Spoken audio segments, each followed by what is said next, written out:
우리에게 주신 하나님의 말씀은 히브리서 10장 22절부터 25절까지의 말씀입니다.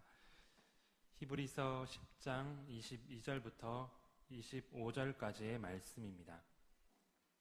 제가 가진 성경으로 신약성경 363쪽에 있습니다.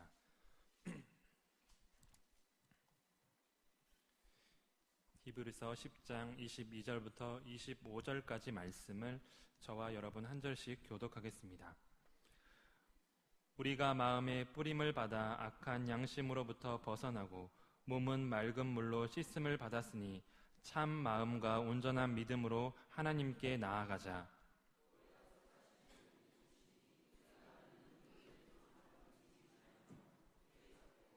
서로 돌아보아 사랑과 선행을 격려하며 모이기를 패하는 어떤 사람들의 습관과 같이 하지 말고 오직 권하여 그날이 가까움을 볼수록 더욱 그리하자. 아멘.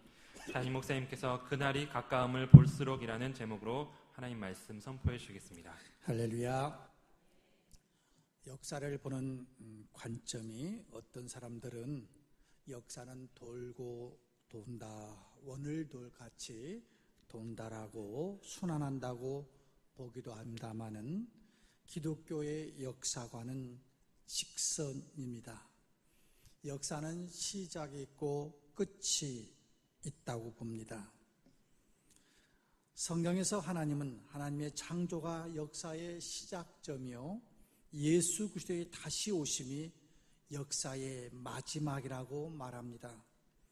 본문은 예수 그리스도가 오시는 날을 그날이라고 말하고 있습니다. 구약 성경에서는 그날을 여호와의 날이라고 하고 심판의 날로 선포하고 있습니다. 그날, 이 그날이 신약 성경에서 주의 날이라고도 하고 심판의 날임과 동시에 구원의 날로 선포하고 있습니다. 이 날은 불신자들에게는 두려운 심판이 임하는 날이고 신자들에게는 구원이 완성되는 기쁨의 날입니다. 그렇게 소망하는 예수 그리스도를 만나는 날입니다. 이 날은 이 지구의 역사가 끝나는 날이기 때문에 학자들은 오메가 포인트라고도 말합니다. 헬라의 마지막 글자가 오메가입니다. 그래서 최종점이라는 것입니다. 우리는 언제나 오메가 포인트, 그날을 염두에 두고 살아야 합니다. 우리의 모든 삶을 규정하는 그날에 대한 인식입니다. 그날은 미래의 어떤 날입니다. 아직 현실이 되지 않은 미래의 날입니다. 그러나 중요한 것은 그날은 신실하신 주님의 약속하신 날이므로 반드시 온다는 사실입니다. 그러므로 그날을 생각하면서 오늘을 사는 것이 지혜입니다.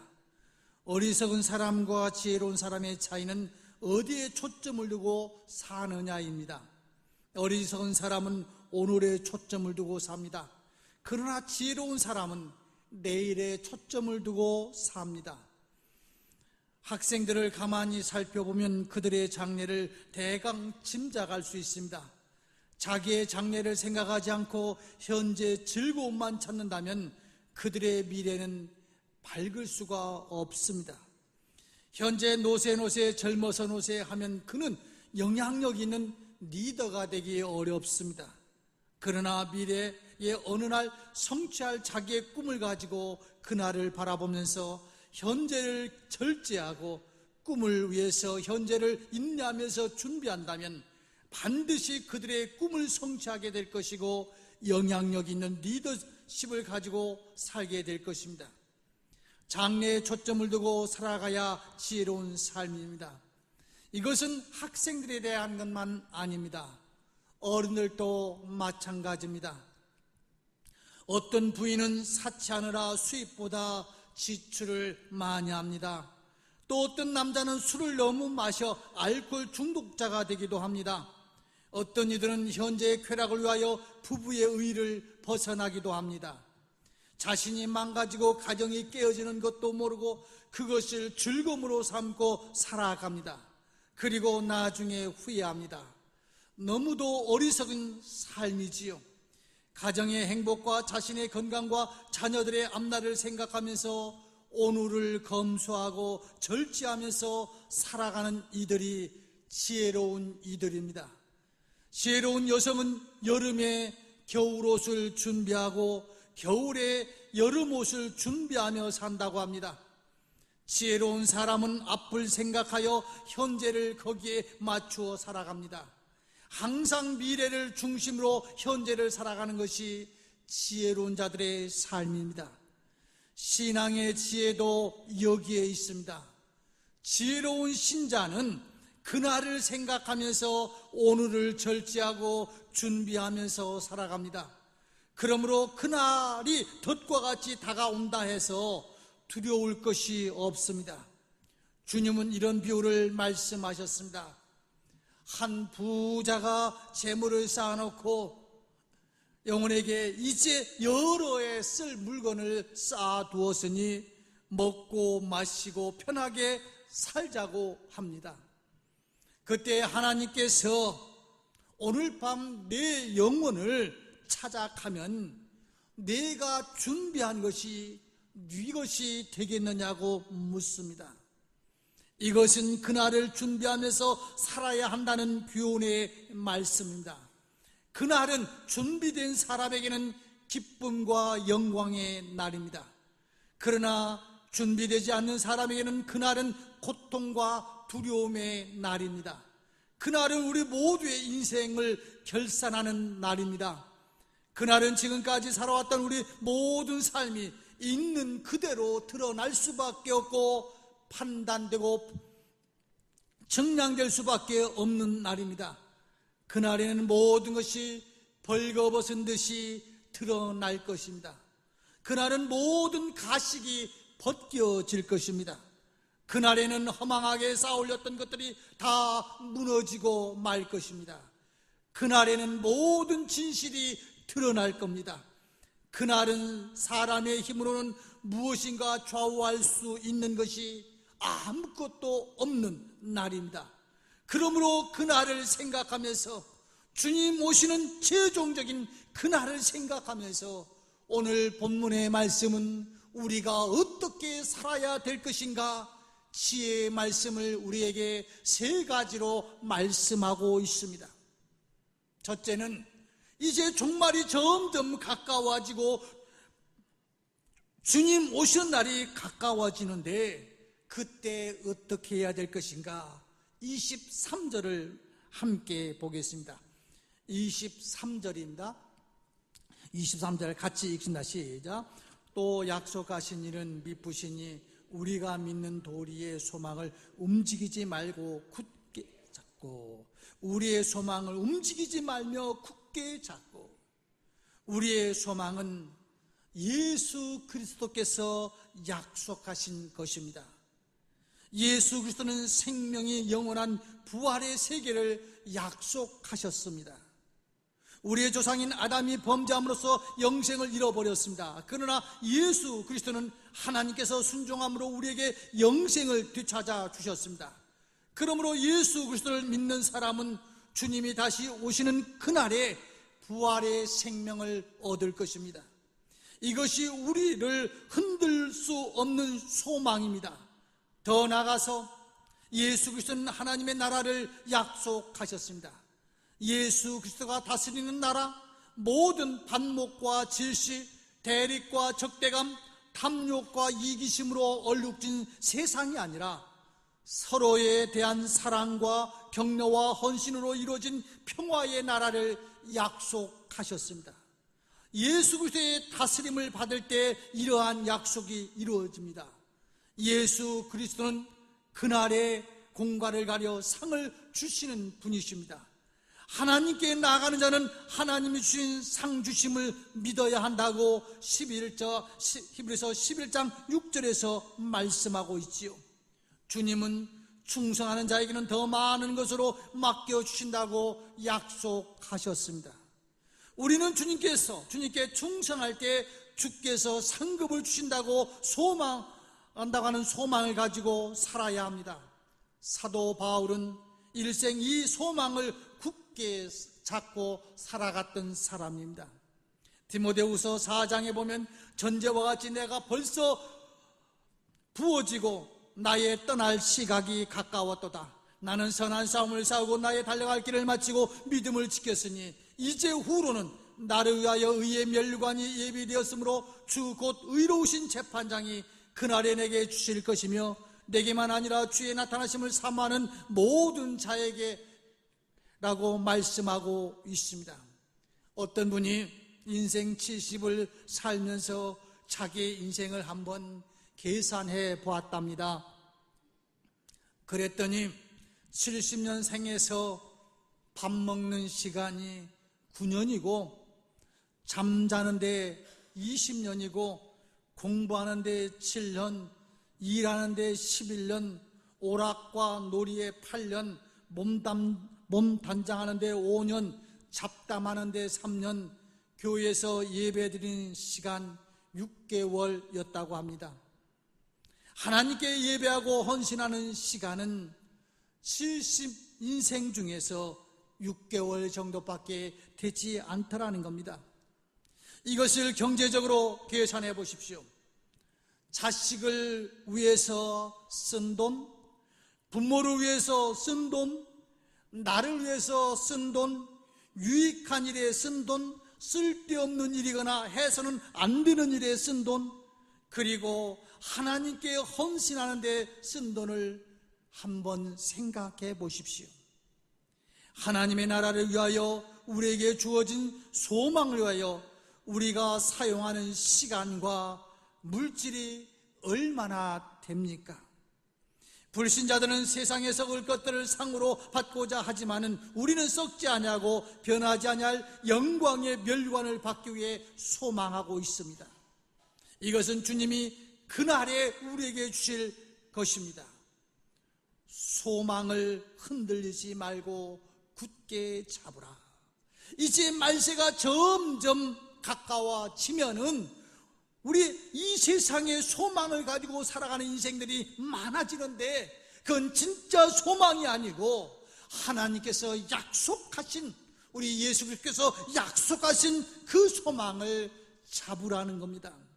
두 번째는 이제 종말이 가까워질수록 해야 될 일이 서로 돌아보아 사랑과 선행을 베풀어야 한다는 겁니다.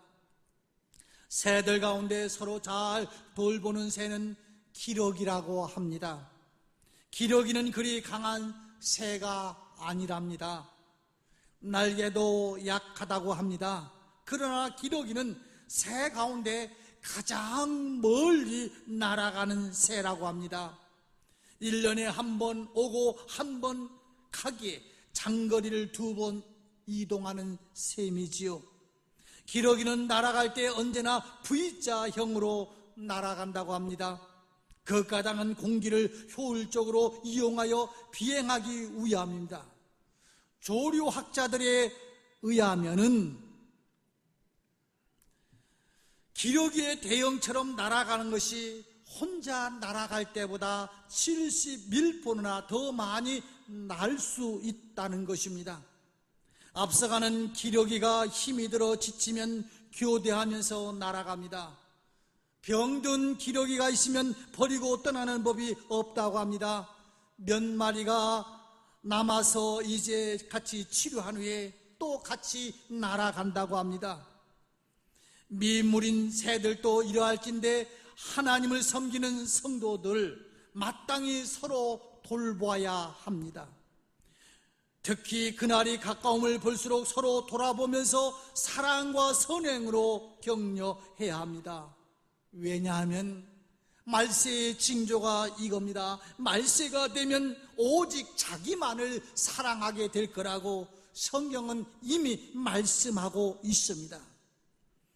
그래도 옛날에는 내 가족을 생각했습니다. 내 형제를 생각했습니다. 그런데 지금은 점점 나밖에 없습니다. 부모도 나를 위해서 있어야 되고, 자식도 나를 위해서 있어야 되고, 형제도 나를 위해서 있어야 된다고 하는 생각, 오직 자기만이 최고인 이 세상, 점점 종말이 가까워지고 있는 이 세상 속에서 예수 그리스도를 믿는 우리들이 해야 될 일은 그런 생각과 가치관의 인생이 아니라 서로 돌보며 사랑하는 삶을 살아야 된다는 겁니다. 참된 믿음의 사람은 그날이 가까이 올수록 남을 생각하며 살아야 합니다. 주님 앞에 갈 날이 가까우면 올수록 다른 사람에게 용기를 주고 의욕이 솟아나도록 북돋아주는 인생을 살아야 합니다. 신학자인 토니 카플로는 사람이 죽을 때는 못다 이룬 업적 때문에 후회하는 경우는 별로 없다는 겁니다. 대부분의 사람들이 인생의 마지막에 후회하는 것은 내가 바르게 살지 못한 것과 사랑하지 못한 것을 후회하면서 죽는다고 합니다. 오늘 본문 24절에서 이렇게 말합니다. 서로 돌아보아 사랑과 선행을 격려하며라고 하는 말씀이 나옵니다. 예수 믿는 사람들은 예수 그리스도의 피로 맺어진 형제입니다. 그러므로 서로 사랑하며 서로 칭찬하며 서로 격려해야 합니다. 그리해야 더욱 힘을 얻어 성도다운 삶을 살게 됩니다. 그렇지 않냐고 다른 이의 약점만을 개거나 헐뜯으면 사랑의 관계는 깨어지고 맙니다. 교회는 남의 약점을 들춰내며 즐기는 것이 결코 아닙니다. 교회는 서로 격려받고 서로 사랑하고 서로 선행으로 세워주는 것이 교회여야 되고, 그날이 가까울수록 그러한 삶을 살아야 합니다. 특별히 오늘 세 번째는 이제 그날이 가까울수록 어떻게 해야 될 것인가? 모이기를 힘써야 된다고 말씀합니다. 성도들은 교회가 정한 날 예배드리기 위해 모이는 데 힘써야 합니다. 모이기를 등한히 하면 처음에는 마음이 편치 않습니다. 그러나 반복하게 되면 예사롭게 되고 결국은 습관으로 굳어져 버립니다. 그러므로 모이기를 등한히 하는 사람을 보거든 지혜롭게 권면해야 합니다. 한마디의 권면이 나태한 심령의 자극제가 될 수 있습니다. 성도들은 교회 모임에 참석하는 것만으로도 피차 도움을 줄 수 있습니다. 추운 겨울날이었다고 합니다. 장작을 떼는데 난로 곁에서 이제 무디 목사님과 어떤 사람이 대화를 했답니다. 목사님, 신앙생활 혼자서도 얼마든지 할 수 있는데 왜 바쁜 시간에 교회에 나와야 되느냐고. 지금으로 말하면 혼자 기라성 같은 인터넷을 통해서 목사님의 설교도 들을 수 있고 수많은 강의도 들을 수 있고 여러 가지 할 수 있는데 구태여 바쁜 시간에 교회에 나와야 될 이유가 뭐냐고 물었다는 것이잖아요. 그럴 때 이 무디 목사님은 아무 대답도 하지 않냐고 그 난로에서 이글이글 타고 있는 장작 하나를 꺼냈다고 합니다. 꺼내는 순간은 사람이 가까이 가기 힘들 정도로 강력한 불빛이었고 열이 났는데 조금 지나니까 그 장작불이 점점 꺼져가고 있고 또 몇 개 꺼내니까 안에 있던 장작들도 그렇게 활활 타던 것이 점점 화력이 약해지더라는 겁니다. 여러분, 장작불 같이 모아놨을 때는 엄청난 화력이 또 불길이 솟아오르지만은 혼자 놔두면 꺼내놓으면은 그 나무를 다 태우지도 못하고 꺼져 버립니다. 우리는 가끔 직분이 나의 신앙의 척도인 것처럼 착각을 해요. 목사하면 아주 신앙이 굉장히 좋고 장로, 권사, 안수집사 그러면 굉장히 내 신앙이 좋을 거라고 착각하지 마세요. 아무리 잘 쪼개졌고 잘 말라진 장작이라 할지라도 그 난로에서부터 빠져나오면은 그 다음부터는 불길을, 화력을 낼 수가 없어요.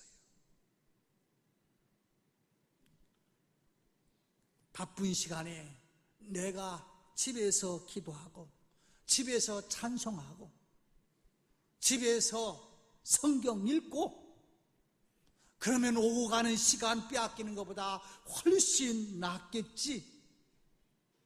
이론상으로는 그게 가능할지 모르지만은 그렇지가 않아요. 함께 모이는 힘이 얼마나 큰지 아십니까? 지금은 그렇지 않지만은 제가 어릴 때 느꼈던 것이 그거예요. 겨울철 되면은 나무가 없잖아요. 그러면 견디다 안 되면은 이제 겨울철에 눈이 왔을 때 저 산에 가서 생소나무를 잘라다가 아궁에다가 넣습니다. 그냥 느슨하게 넣고 불을 붙이려면 타지가 않아요. 그냥 아궁에다 꽉꽉 집어 넣으면은 발화되면은 그 생소나무에 얼마나 불이 잘 붙는지, 화력이 센지. 나 혼자 신앙생활 잘해보겠다고 하면은 그거 붙이는 게 너무 힘들다니까요. 또 불이 붙었다 할지라도 그 난로에서 뽑아내면은 금방 꺼져버린다니까요. 여러분의 신앙 한 달만 교회 나오지 말아보세요. 세상 사람하고 다를 거 하나도 없어요.